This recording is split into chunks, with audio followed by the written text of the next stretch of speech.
All right. Yo, yo, yo, yo. Hello, everyone.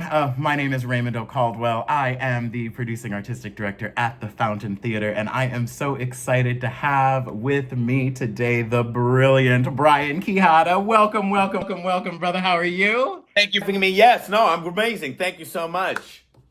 We are so excited that this fall we will be premiering Fly Me to the Sun on the West Coast. We are so excited. West And Coast, Best Coast.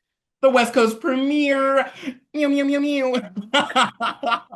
And Fly Me to the Sun was written, developed by the brilliant Brian Quijada. So, Brian, can you just share with us, share with our audiences, one, why is it that you developed this play? Yeah. Oh my God.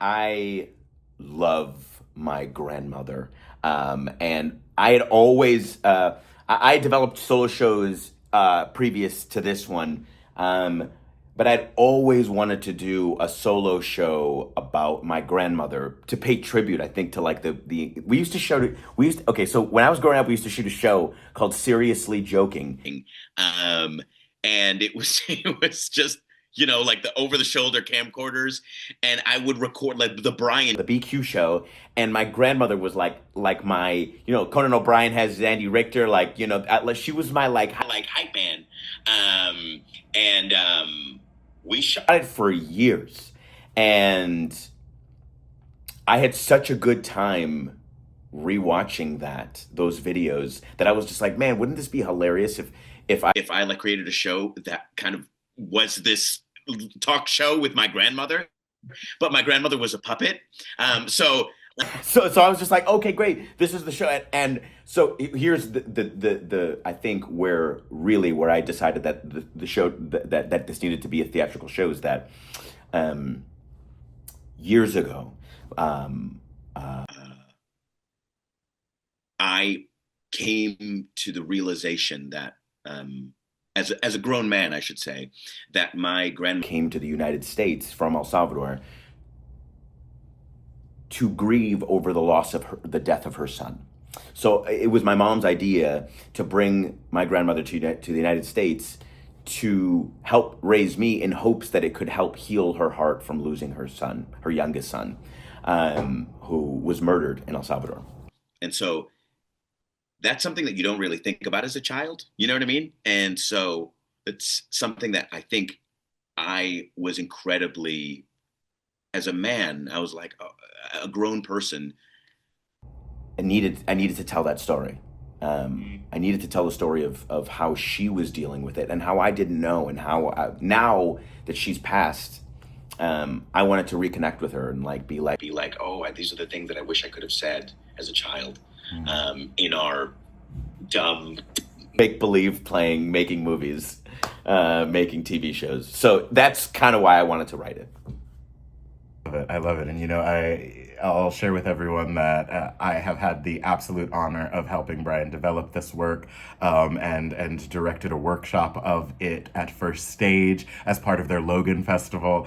And the thing I love about it is that, I think it is beautiful. It is about this intergenerational relationship. It is funny. It is touching. It is thought-provoking. And it also has a lot of music. Yeah. Music is like the center of this world. So can you talk about like the role of music, why the music that we hear in Fly Me to the Sun, and what are your like musical inspirations? I mean, my childhood home always had music playing. My parents would my mom would be playing like 60s rock and roll. My dad would be playing like Mexican boleros. And then we would be listening to hip hop. And my grandmother would be like, singing church songs. There was always music. And I've kind of always loved to integrate music into my shows.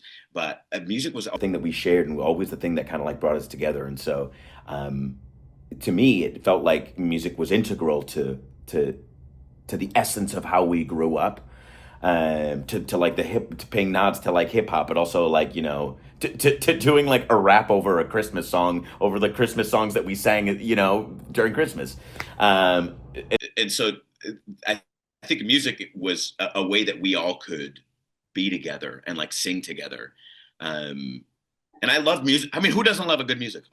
And so to me, I'm just like, I think also music is music is the, they say that, can't remember where I heard it once, but it was like, um, um, music makes you feel feelings, lyrics make you think thoughts, songs make you feel thoughts.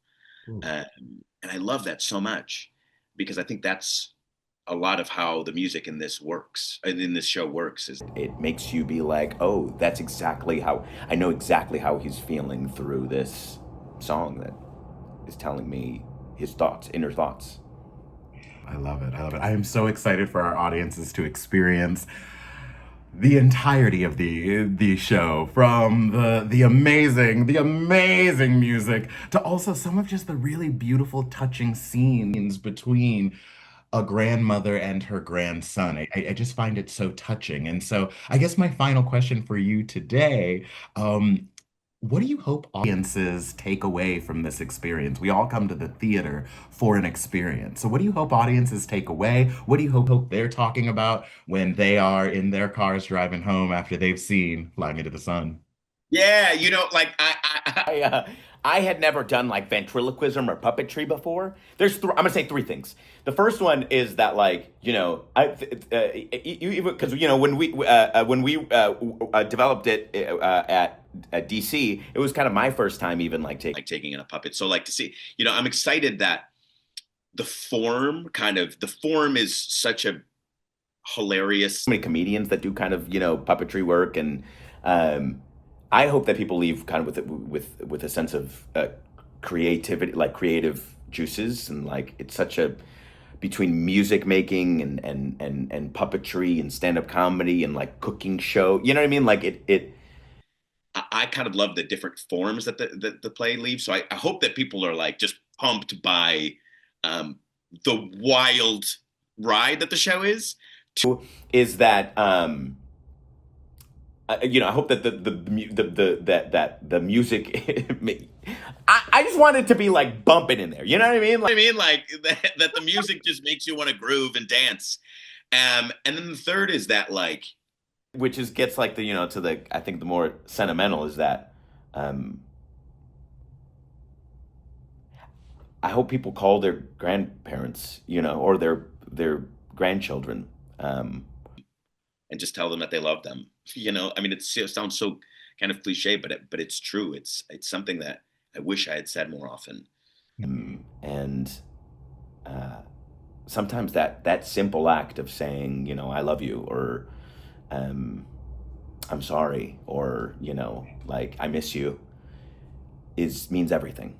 Sometimes just that those three words can open a world of uh, gratitude and love. And so it sounds so cliche, maybe, perhaps, and so simple, but I think it's incredibly powerful. It's exactly why I wanted to produce it. I will share with everyone that I read this play and it made me think about both of my grandmothers. It made me think about my grandfathers. It made me think about intergenerational relationships and the importance of those types of relationships. A grandparent offers you a view of the world that your parents could never. Yeah. And so I think it's just really powerful. I was going to say also something else is that, like, I think it should an incredibly different view of, I think a lot about my grandmother as like an immigrant in the United States, and being like, oh, it's so interesting that like my mom kind of like forced her to come. She was just like, come to the United States. You need to help raise this little guy. And my grandma was like, okay, and like I was like, I guess I'll do that. Yes, I will. But like she was such a different, when we think of immigrant,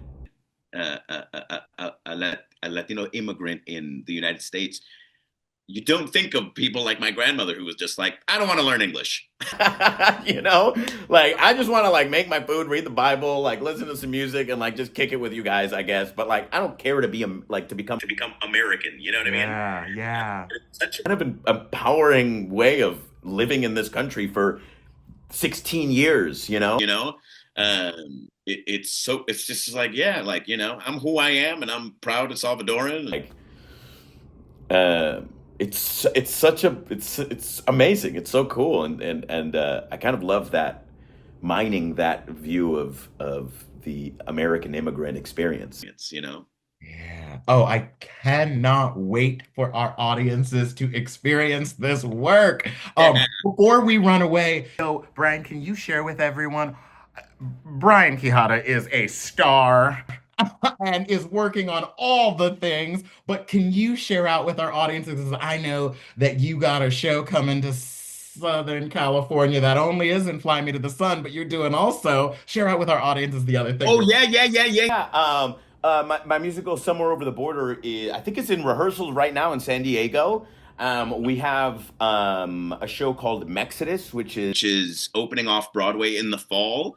And there's a production of my very first solo show called Where Did We Sit on the Bus, performed by the great Satya Chavez, directed by the great Matt Dixon. That's happening in Florida. So we got coast to coast, baby. Cooking, cooking. This man is cooking. So, I just want to tell our audiences, come support this work. Brian, thank you so much, not only for the brilliant work that you are bringing, the kindness with which you move through the field. It is just really dope to be connected to you. Likewise. I'm so excited to have your work here with us. So, Fountain Family, be sure to get your tickets. Let's Let's go. go. Let's go.